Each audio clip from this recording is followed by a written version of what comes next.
자, 조선에는 악질 민원이 있다라는 얘기로 진행을 해볼 텐데 이 얘기가 무슨 얘기냐. 사실 소관이 그 전서부터 민원 방송이라는 걸 좀 해왔었네. 방송을 해오면서 소관 보고 한번 대한민국을 체험해보라 그래가지고 자리에 앉혀놓고 1대 다수로 말싸움을 하게 만들었는데 얼마나 끔찍하던지 그 경험을 하고 난 뒤에 이걸 보는 백성들이 대감님 때는 이런 게 없었죠? 라고 얘기를 하길래 아, 있긴 했다. 근데 내가 아니라 전하나 폐하께서 겪었던 거라서 오늘 이거 악질 민원에 대해서 좀 설명해주면 재밌지 않을까 해서 소관이 좀 준비를 하게 되었네.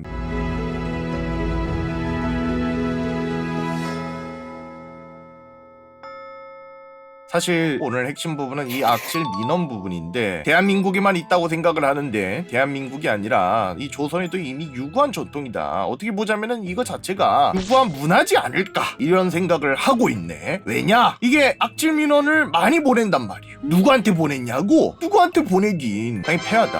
아, 내 생각엔 이렇게 해줬으면 좋겠는데 왜 안 해주실까? 그럼 누구한테 글을 보내야 돼? 당연히 이걸 다 들어주실 수 있는 폐하한테 보내야 된다. 소관 같은 경우에는. 근데 그 전에는 누구한테 보냈을까? 전하한테 보낼 것이다. 전하 폐하 차이는 무엇입니까? 그건 알아서 찾아보시게. 어쨌든 전하나 폐하 이렇게 두 분한테 보낸단 말이요. 근데 중요한 건 무엇이냐면은 예외도 있네. 우리가 악질 민원을 전하한테 보냈을 때 그렇구려, 형께서는 그렇게 생각하시는가 보구려 라고 얘기를 한 다음에 그래서 어쩌라고 또 하셨던 전하도 계셨다. 이걸 이제 성군, 암군 이렇게 표현을 하는데 성군, 암군을 떠나서 이렇게도 반응을 한다. 실제로 이 상소라는 거에 대해서 항상 열심히 작성을 하고 대답을 해주는 것도 있지만 모든 상소 내용에 대해서 다 이렇게 친절하게 대하는 게 아니라 그래서 어쩌라고를 시전하시기도 한다. 왜? 전하도 폐하도 가릴 건 가린다. 온갖 상소 악질 민원들이 들어오고 있기 때문에 거기에 대해서 어떡하지 나 이게 아니라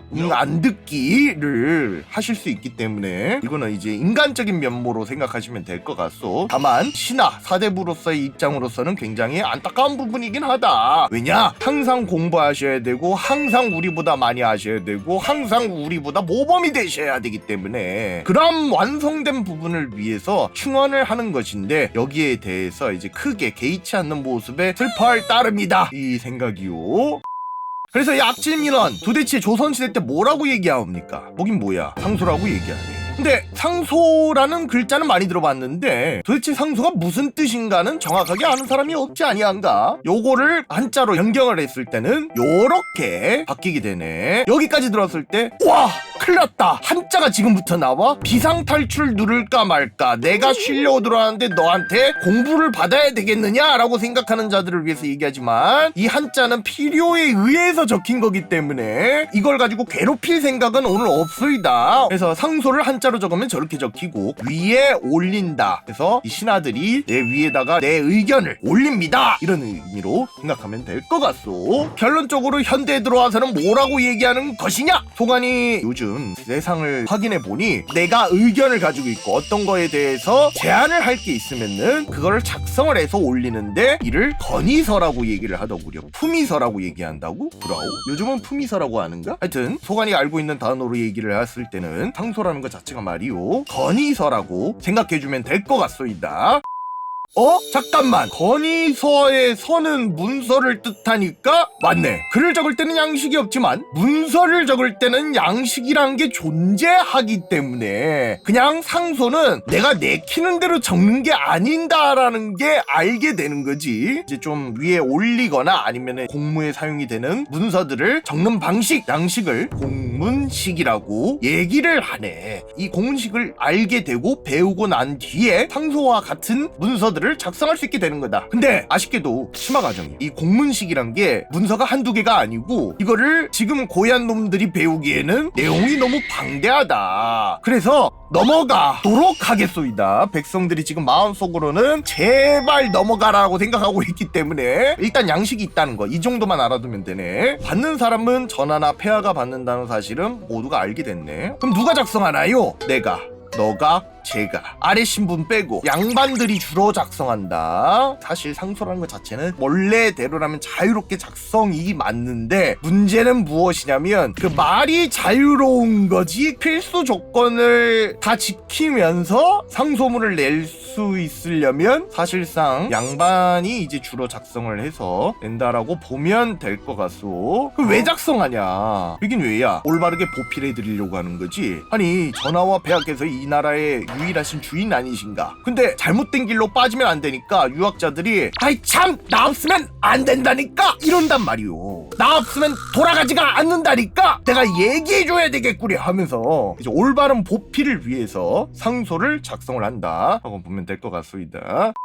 상소 모음집들을 오늘 좀 살펴볼 예정인데 왜냐하면 앞에 악질 민원에 대해서 얘기하지 않았는가? 민원 적는 법을 배워봅시다 라고 하면 오늘 다 죽었다고 소관이 방송 시작해서 1분 동안 내내 외쳤을 것이요. 그거 없이 오늘은 말 그대로 어떤 악질들이 있었는가를 좀 보는 거니까 전체적으로 어렵지는 않을 것이다. 고려 이 상소계에 절대 빠질 수 없는 부분이 있네. 고려가 절대로 빠질 수가 없다. 상소계에 근본이 있기 때문에. 왜? 최초의 지부상소가 뭡니까 대감님? 이제 흔히 말하는 도끼상소라고 생각해두면 될 것 같네. 즉 도끼를 들고 가가지고 안 되겠다, 나 할 말은 해야겠다, 참을 수 없네, 전하 문제가 많아요, 너가 살아있는 동안 나는 이 소리를 계속 말할 거니까 싫으면 내 목을 도끼를 가지고 물리적으로 뮤트를 하십시오, 이런 의미로 얘기하는 거라고 생각하면 될 것 같소. 그래서 이 최초의 지부상소가 고려 때 좀 발견이 되는데 충선한 때 이 지부상소를 처음으로 받았소이다. 우탁이라는 신하가 충선왕에게 지부상소를 시전을 하는데 일반 상소는 물리 공격이라면 지부상소는 마법 공격, 아니 정신 공격이 더 가깝다. 그래서 이거 한번 하는 그 행동서부터가 이미 공격력이 남다르다. 우탁의 별명이 무엇이냐? 지부상소의 시조이요. 지금까지 나와 있는 기록들을 좀 살펴봤을 때는 우탁이라는 신하가 이 지부상소를 처음으로 한 사람, 첫 번째로 유행을 시킨 사람이요. 왕족들 사이에선 얘가 독을 푼 놈이야. 왕족의 시선으로 봤을 때 우탁이 지부상소라는 어마무시한 체계를 만들어낸 거다. 도대체 우탁이라는 신하는 왜 이 지부상소를 알게 되었느냐? 충선왕이 받았다고 얘기하지 않았는가? 그전왕이 고려의 충렬왕이요. 충선왕이 충렬왕의 왕비, 그러니까 흔히 말하자면 그냥 결혼했던 자를 사랑하게 된 거야. 족보로 따졌을 때 어머니를 사랑하게 되는 부분이었기 때문에 그걸 들은 우탁이 참을 수가 없네. 유학자로서 도저히 이건 안 된다. 뒤졌다 충선왕. 유학의 힘이 뭔지 벌써부터 한번 보여주겠다 해가지고 상복을 입, 정확하게 말하자면 흰옷을 입고 도끼를 들고 거적자리까지 들고 가가지고 그걸 쫙 펼친 다음에 앉은 다음에 와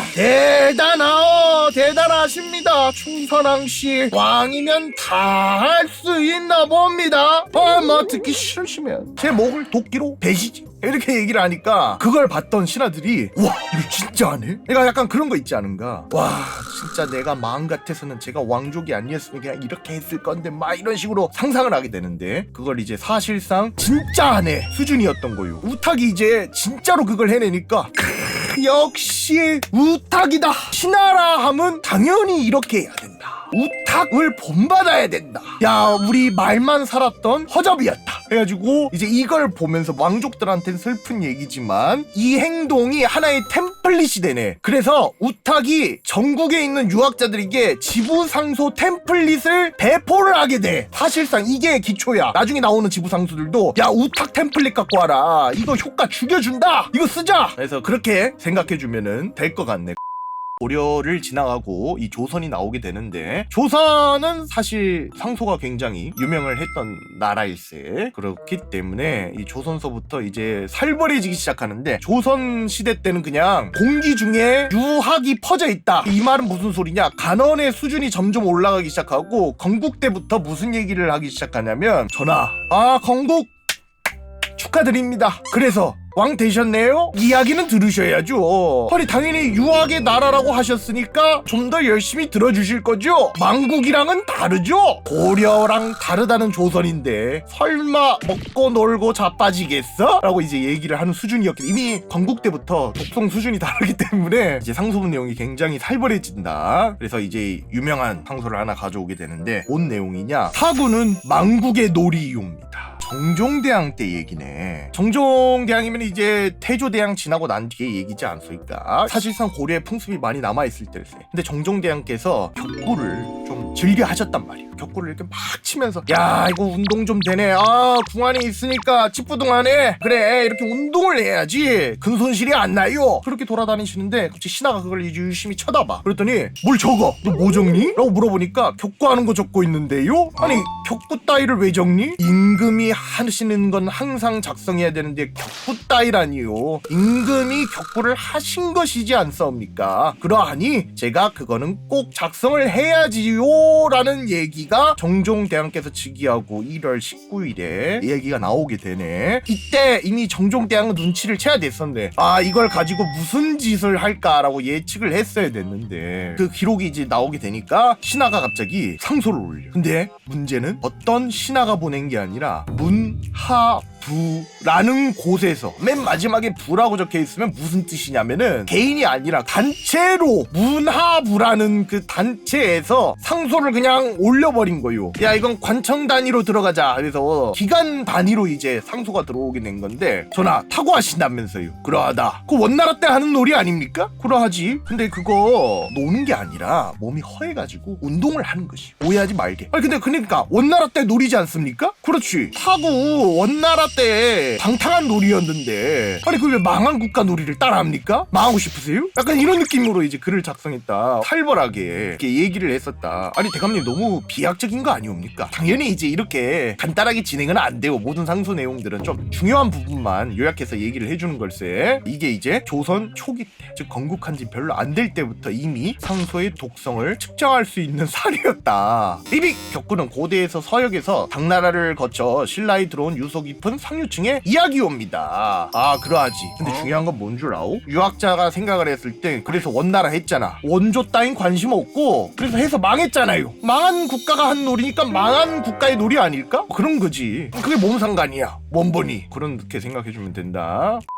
아들한테 적당히 지원 좀 하시옵소서. 이게 이제 두 번째 상소 내용인데 세종대왕 때 얘기요. 이거는 이제 또 무슨 내용이냐면 이런 내용으로 되어 있습니다. 왕께서 상소를 받고 하신 말씀인데 목판에 새겨두고 찍어서 들여오는 것이 아니냐. 그러니까 너희가 이때까지 상소 여러 번 보내는 거 알겠어. 그리고 긴 내용인 것도 알아. 근데 글을 살펴보니까 이해될 것도 없고 그냥 똑같은 말만 맨날 내뱉는 건데 목판에서 찍어서 갖고 오는 거지. 이 뭔 말이냐. 지금으로 말하자면 스팸이냐라고 얘기한 걸 써. 목판이면 이제 여러 장을 찍을 수 있잖아. 누구든지 똑같은 내용을 여러 번 보낼 수 있으니까 목판을 파가지고 본 거 아니냐. 그 얘기다. 근데 이거 상소 내용이 무슨 내용이냐고. 사실 이제 내용을 보면 조금 이해가 될 수도 있는데 세종대왕 때 양녕대군에게 그만 좀 퍼져라.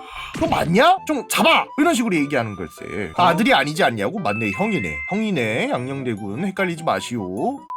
그 다음 세 번째, 주상전하 황제가 되라. 상소 내용이 실제로 이거예요. 모든 내용들을 이걸 다 합쳐보니까 결국적으로 상소의 내용이 주상전하 황제가 되라 라고 올려둔 건데 이게 언제적 내용이냐. 영조대왕 때 이야기다. 전설적인 인물 김약행이라는 자가 나오게 되는데 이 자는 이제 굉장히 유명한 자요. 역사를 모르는 자들도 많이 알고 있는 이름 중 하나인데 왜 그러냐. 아까 전에 말했던 상소문의 주인이요. 영조대왕께서 즉위하신 지 44년 6월 11일이 되는 해 갑자기 상소문이 쑥 올라오게 돼. 무슨 내용으로 올라오게 되느냐. 궁정 갑신년 뒤로는 전하의 임금다운 임금이 없었고 예약 문물이 모두 우리 뒷국에 있사옵니다. 우리한테 있단 소리. 여기서는 동부. 바라오건대 교체이해를 행하고 태묘의 구헌과 8일의 의절을 행하고 인조 이하 5묘의 휘호를 추존해라. 대감 저 무슨 말인지 못 알아먹겠습니다. 뭔 말이냐면은 야 명나라 망했잖아. 근데 우리가 명나라 거 다 갖고 있네. 영조야 진화시켜줘를 한 거다. 상소문으로. 현세를 지켜보고 있던 김약행이라는 자가 가만히 생각하더니 왕국에서 제국으로 진화를 하자. 황제가 되자. 이거를 얘기를 하게 된 거다. 이거를 실록 내용을 살펴보면은 임금께서 크게 놀라셨다. 그래서 약행아 그게 무슨 소리냐? 갑자기 황제가 되라고? 내가? 2단계 상소? 주변에 있는 신하들도 그거 보고 헛소리다 듣지 마시고 뭐라 하실 필요도 없다. 심지어 얘가 조금 진짜 헛소리를 가끔씩 하는 놈이니까 그냥 볼일 보시면 될 듯 하옵니다. 혼낼 가치도 없다. 이 얘기가 올라오게 되네. 왜 정조대왕이 나오지? 사실 김약행만 그런 게 아니오. 이제 흔히 말하는 정조대왕 때도 똑같은 사건이 발생하게 되는데 신약추라는 자가 갑자기 생각해보니 진짜 맞는 듯 정조대왕한테 가가지고 전하 진짜 우리가 황제 돼도 될 듯 합니다. 우리 황제가 되자! 라고 다시 한번 얘기를 하는 걸세. 아니 이게 웃긴 내용이 뭐냐면은 전하께서 그걸 보더니 뭐라고 하교를 하시냐면 야 그딴 거 들을 필요도 없다. 이거 지워. 야 문제만 생긴다. 알지? 적당하게 딱 쳐내. 이거 답이 없어. 흔히 말하는 이제 먹금을 했다고 생각하면 될 것 같습니다. 아니 황제가 되면 좋은 거 아니옵니까? 아니 뭐 그래 할 생각이 있다고 쳐보자. 그럼 그걸 옆에서 지켜보는 청나라가 우와 나만 제국이 아니네? 잘됐다 조선아 축하해 제국이어서 이 소리를 냈을까? 아니면 쉽지 않네 조선이라고 얘기를 했을까? 그냥 우리가 쫄려서 그런 게 아니라 다 현실적인 부분이 존재를 했기 때문에 간과해서는 안 된다. 그냥 막 해서는 안 될 부분이라고 보면 될 것 같습니다. 그래서 이번에는 도대체 무슨 얘기를 하실 겁니까 대감님? 이럴 텐데 바로 개항기입니다. 앞에 고려, 조선 얘기를 했다면 이번에는 뭐 개항기가 대한제국은 아니긴 하지만 즉 소관시대를 이제 쭉 살펴볼 예정이다. 보면 알겠지만은 대한제국 아닌가? 말 그대로 개항기 시기에는 조선과 대한제국을 둘 다 볼 수 있는 시기고 이 당시 때 상소는 어땠느냐? 무슨 유명한 상소들이 있었느냐? 첫 번째 들어갈 상소는 바로 이놈들이 관리라고 하는 상소일세. 2단계 관리야. 사실상 바로 그 유명한 면함 최익현 선생이다. 소관시대 때 빠질래야 빠질 수 없는 사람 중 한 명이다. 상소계의 마에스트로라고 불릴 정도로 거의 전문 상소인. 왜 근데 아까 전에 그 주제의 주인공이 됐냐 이번에? 이유가 바로 이것 때문에 그렇다. 최익현 선생의 원래 별명은 모두깍이다. 이게 뭔 소리냐? 말 그대로 모두를 까오. 폐하께서 즉위하신 지 10년 됐을 때 10월 25일 날 상소가 올라가게 되네. 무슨 얘기냐? 내가 진짜 무지렁뱅이고 아무것도 모르는데 내가 보니까 정승도 답이 없고 판서도 답이 없고 유생조차 답이 없다. 그리고 여기에 안 적혀있지만 3사의 간관들 언로를 책임져야 될 애들도 상태가 그렇게 좋지는 않더라. 내가 봤을 때는 인물부터 아래까지 전부 답이 없어. 이딴 게 과연 맞는 걸까? 라고 얘기를 이렇게 상소를 올리니까 여기에 대해서 각각 계층별로 묶음별로 반응이 올라오게 되는데 삼정승 같은 경우 즉 말하자면 영의정, 좌의정, 우의정직을 맡던 사람들 같은 경우에는 면함 선생 말이 좀 그러네. 나 못해 먹어야 배야! 라는 반응이었고 이제 3사 즉 언론을 책임지는 자들은 그래 우리가 더 열심히 해야지 이런 반응을 하였고 6조 판서 각각 부서들의 대장이라고 생각하면 될 것 같습니다. 6조의 판서들 같은 경우에는 그래 우리는 밥만 축내는 버러집니다. 죽어야지 뭐 막 이런 식으로 반응이 나왔다. 생각보다 반응이 좋았는데요. 아니 왜 반박을 별로 안 했습니까? 이걸 알아줘야 되는 게 저 면함 선생 최익현 선생은 그냥 세상에 불만이 많은 게 아니라 이미 영향력이 웬만한 선비의 몇 배였기 때문에 흔히 말하는 폐하에 대한 총애도 받았다고 생각하면 될 것 같고 또한 상대방과 유학에 대해서 얘기했을 때 이길 수 있는 사람이 없다고 보면 된다. 그 당시 때는 괜히 잘못 덤볐다가 훅 갈 수 있기 때문에 그렇기 때문에 최익현 선생의 말에 따라서 그렇게 반응이 달라지게 된 거다. 두 번째 상소 들어가 보도록 하겠네. 소관시대 때 빠질 수 없는 인물 최익현 선생이 있다면 또 다른 것이 있네. 폐하 그렇게 정치하면 안 되는데 막 이런 식으로 주제를 그렇게 얘기했었던 자가 있다. 누구냐? 독립협회다. 이제 독립협회는 전체적으로 어떤 느낌에 가깝냐면 기존의 개화하는 거 말고 개화에 좀 반대하는 무리라던가 아니면은 좀 큰 사건에 대해서 관련된 인물들을 이 사람을 면직시켜라! 이 사람을 파직시켜라! 이렇게 막 적극적이게 또 접근을 했었던 그런 단체이기도 하고 그러니까 어떻게 보자면은 정치에 대해서 적극적이게 참여를 하려고 했었던 간접적이든 직접적이든 그런 부분이 강했다고 보면 될 것 같고 저령도 조차건이라던가 아니면 러시아 아라사의 간섭 배제에 대해서 정확히 말하면 아라사가 대한제국에 대해서 간섭이 좀 심해질 것 같으니까 독립협회에서 이건 좀 아닌데 아라사는 좀 배제하는 게 좋을 듯한데 막 이런 식으로 얘기를 하니까 성공을 한 거야. 목소리가 좀 크게 여기저기에서 나오니까 말이요. 폐하가 이제 그거 듣고 아 그런가? 순서 안 되는데 말이 많이 나오네? 알겠다 해서 아라사의 간섭을 배제하는데 성공을 하게 되었소이다. 그리고 1898년 7월쯤에 이제 자신감을 얻은 거지. 독립협회가 여러 사건들을 끌어들이면서 본격적으로 이제 뭘 하기 시작하냐면 대신들 타직을 시작을 하네. 흔히 말하는 우리 협회에서 보니까 지금에 있는 대신들 하나하나가 문제가 많으니까 바꿔야 됩니다 사람! 이렇게 얘기를 하는 거예요. 그래서 7월 9일날 상소가 뭐라 올라오냐, 폐하도 하시지 않습니까? 사람 없어서 쟤네 쓴 거 아니냐. 우리도 백성도 한마음 한뜻. 지금 폐하께서는 훌륭하신 분이니까 신성한 민심으로 연결돼 있죠? 우리 같은 감정 공유돼 있으니까 약간 여론을 통해서 대신들을 한번 교체를 하는 거 어떻사옵니까 폐하? 이렇게 얘기를 하니까 폐하가 이제 뭐라고 답변을 하느냐, 아 그렇다, 그대의 말이 맞다, 근데 너 알 바 아니다. 비답 자체가 진짜로 순수 니은을 바로 얘기를 했던 것일세. 너가 뭔데 대신들 막 다 바꾸자 얘기를 하냐, 논평이나 쓰세요, 약간 이런 느낌인 거지. 그랬더니 그런 대답을 들은 독립협회가 이제 무슨 짓을 하느냐, 7월 20일날 상소를 한 번 더 올리게 돼요. 뭐라고 올리냐, 내 사업이 아니었구나. 맞습니다 폐하께서 전부 하신 것 아닙니까? 이상하다. 그럼 폐하께서 전부 하신 건데 그러면 폐하 잘못인가? 라고 상소를 올리게 된다. 그러니까 어떤 느낌이냐면 저 상소문을 한마디로 줄이면 그 얘기가 되는 거예요. 폐하 저희 유행어 하나 만들었사옵니다. 뭔데 스스로 재앙을 불러온다 라는 이제 명칭을 고쳐가지고 폐불재, 폐하가 불러온 재앙, 폐불재라고 바꿔서 이제 내놓은 거지. 그래서 그것 때문에 난리가 났었다. 사직을 요청하였으나 윤하지 아니하였다. 세 번째 주제는 이거요. 잠깐만요 대감님, 이거 뭔가 이상하옵니다. 그 세종대왕 때 아닙니까? 우리가 빙다리 핫바지로 보입니까 대감님? 물론 나도 알고 있네. 보통 이 얘기를 했을 때마다 백성들이 생각하는 대표 인물인 공고사직의 아버지, 저 사가 하살산에 한자가 좀 다르고 잘 봐야 돼. 일을 그만두다가 아니라 일을 주는 거야. 계속 일하세요. 공고사직의 아버지 정승을 얘기하는 걸 알고 있다. 이 사람이 가장 대표적인 인물로 알고 있다. 하지만 폐하 때도 당연히 있었다. 그게 누구냐? 김병시라는 인물이요. 이 인물이 요번 세 번째 주제의 주인공이다. 이자가 사실 유명한 사람이요. 굉장히 정치 이력이 화려한 대신이었기 때문에 영상대감이시기도 하고, 다른 별명으로는 정통성 장승이라 그러는데 왜 그러느냐? 정말 예전서부터 참여를 해왔던 인물이고 오래 일하기도 하고 그러다 보니 대체적이게 다른 신하들에 비해서 이자가 조정에 합류한다면 그만큼 정통성을 대변해주고 있는 거 아닌가, 이런 느낌이 있었기 때문에. 근데 이 김병시 대감께서 왜 사직을 할 수 없었느냐? 때는 1896년 9월 24일. 이때 병시야 너 의정해라 라고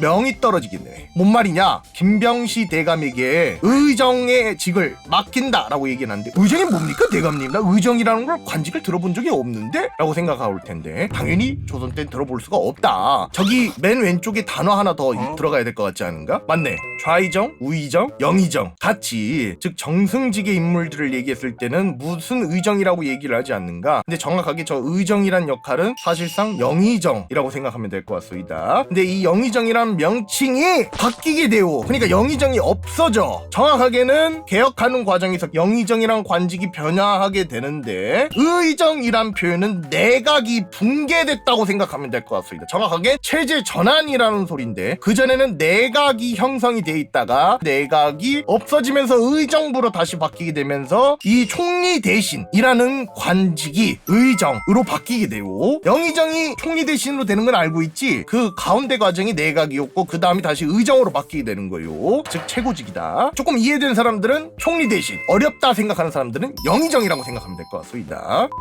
폐하께서 병시야 너 의정해라, 너 의정감이야 라고 이렇게 명령을 내리시게 되네. 그랬더니 그걸 들었던 대감께서 27일날 상소를 올리게 되는데, 아파요 폐하, 아니 의정 내려주신 건 감사한데 진짜 아파요, 저 못해요 라고 얘기를 하고, 그랬더니 짐을 보필할 자가 없다. 아니 내가 지금 많이 힘든 상황인데 김병시 대감을 봤을 때 빛을 얻은 느낌이었다. 자네가 내 곁을 보필해 준다면 기가 막힐 것 같다 라는 그런 얘기를 이제 하시는 거지. 거기에 대해서 10월 6일날 이제 김병시 대감께서 이 얘기를 하시고, 진짜 아파요. 내가 거짓말 치는 게 아니라 진짜로 아파요. 농담 아니에요. 진짜 아픕니다 저. 라고 얘기를 하니까, 너가 아파? 나라가 더 아프지. 왜 그래 병시야? 나라가 먼저 아니니? 이런 식으로 이제 비답을 내리시오. 이제 10월 21일 날 뭐라고 오게 되느냐면은, 못해 그냥 처벌해라 라고 얘기를 하게 되네. 폐하 소실을 그냥 처벌하소서. 못해 나 의정. 이렇게 얘기를 하오. 그랬더니, 병신은 왜 이렇게 이기적이야? 나라가 관심 없어? 처벌받고 그걸로 끝내려고 하는 거지. 이런 식으로 이제 비답이 오게 된다. 그리고 이러한 서신들, 즉 상소를 올리고 비답해주고,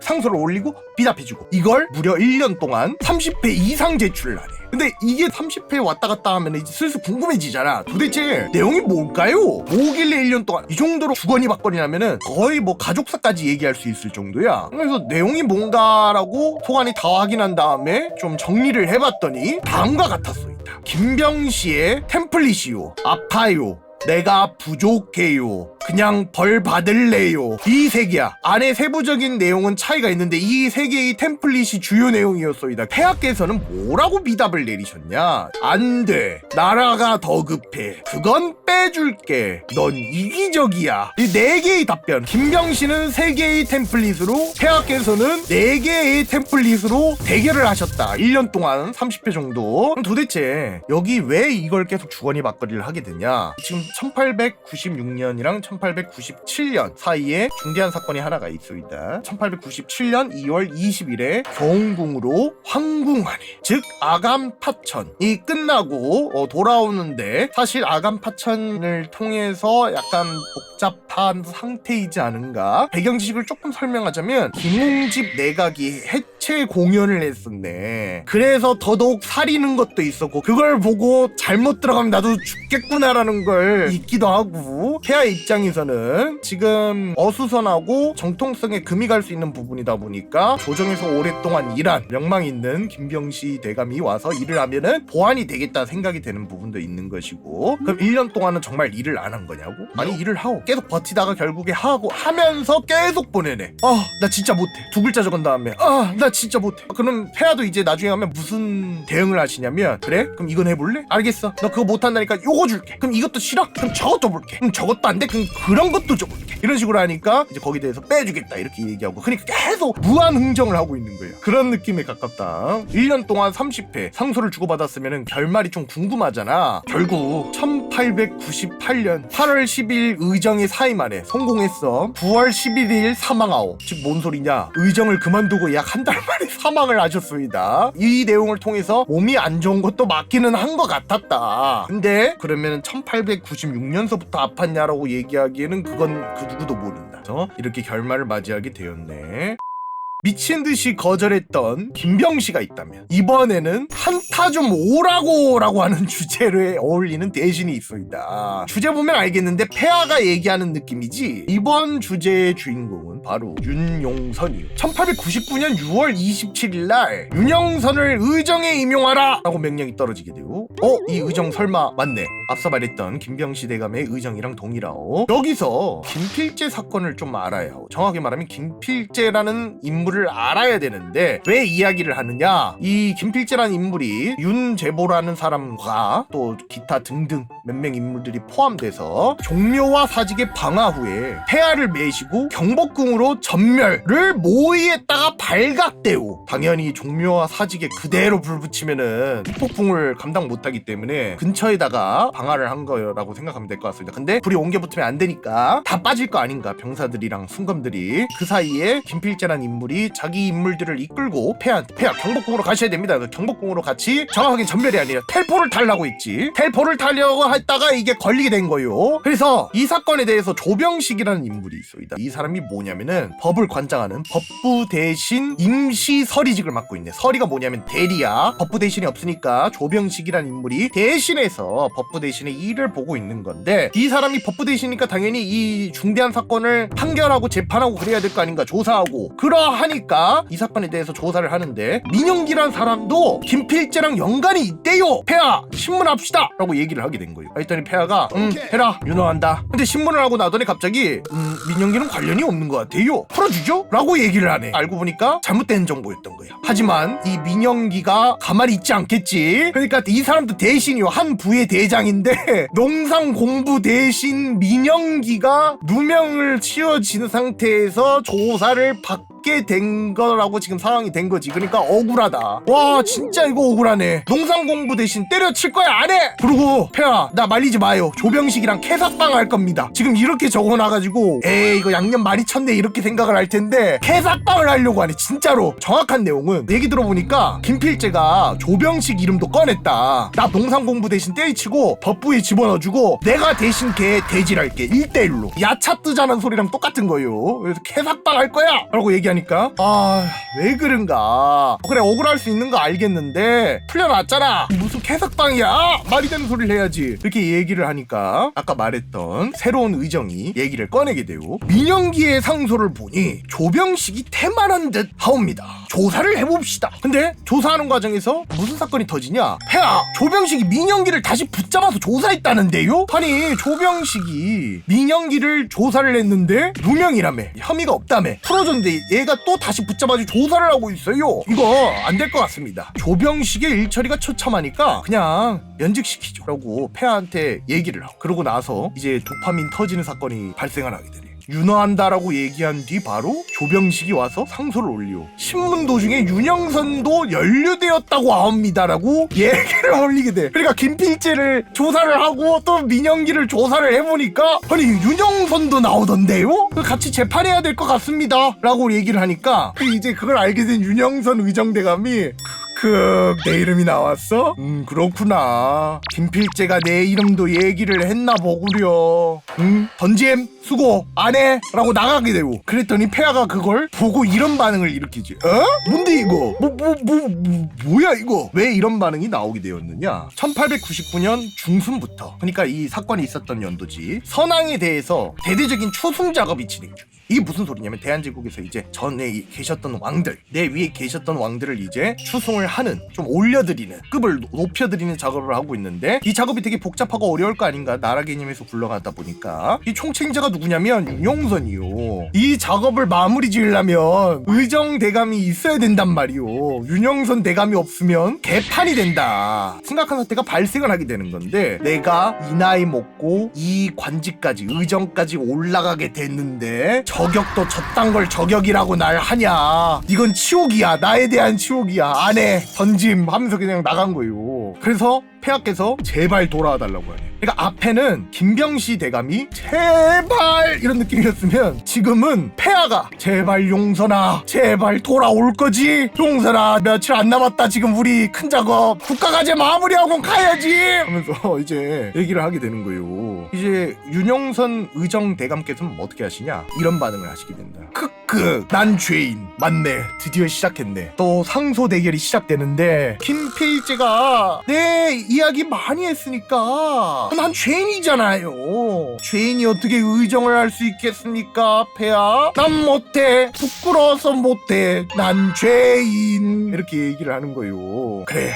알겠다. 와서 이름 마무리하자. 기분 다 이해되는데 이름 마무리하자. 제발 돌아올 거지? 라고 한 번 더 권하게 되네 폐하께서. 그랬더니 윤영선 대감이 또 이번엔 뭐라고 얘기했을까. 가라 손자 사직빔 해가지고 윤영선 대감뿐만이 아니라 윤영선 대감의 손자까지 나 사직하겠습니다. 저희 할아버지 모셔야 돼서 몸이 안 좋으세요 이렇게 올리니까 왕이 제발 그만해 제발 이러면 다 죽어 막 이런 반응이지 나오기 시작하고 이게 계속 주거니 받거니 하다 보니까 1899년 12월 16일 날 민영기 대감도 내가 말을 잘못한 것 같습니다 라고 상소가 올라가고 12월 17일엔 법부 대신 설이었던 권재영 다른 사람이지 이자도 당연히 죄가 없는 것 같아요. 그 앞에가 일을 처리 좀 이상하게 한 것 같네요. 법부에서 봤을 때도 문제가 없어 보입니다 라고 얘기가 나오는 거. 이제 1899년 12월 18일 때 바뀌게 된 평리원의 재판장 조윤승도 거기에 대해서 하면서 내가 잘못한 것 같아요, 돌아오세요, 이런 식으로 이제 얘기가 나오게 된 걸세. 주변에 있는 다른 신하들도 눈치가 보이기 시작한 거야. 이제 슬슬 결국적으로는 잘 마무리가 되고 나중에 이제 결국에는 그만두겠다 사직서가 수용이 되게 됐는데 1월 말에 다시 또 윤영선 대감께서 의정직에 앉게 돼요.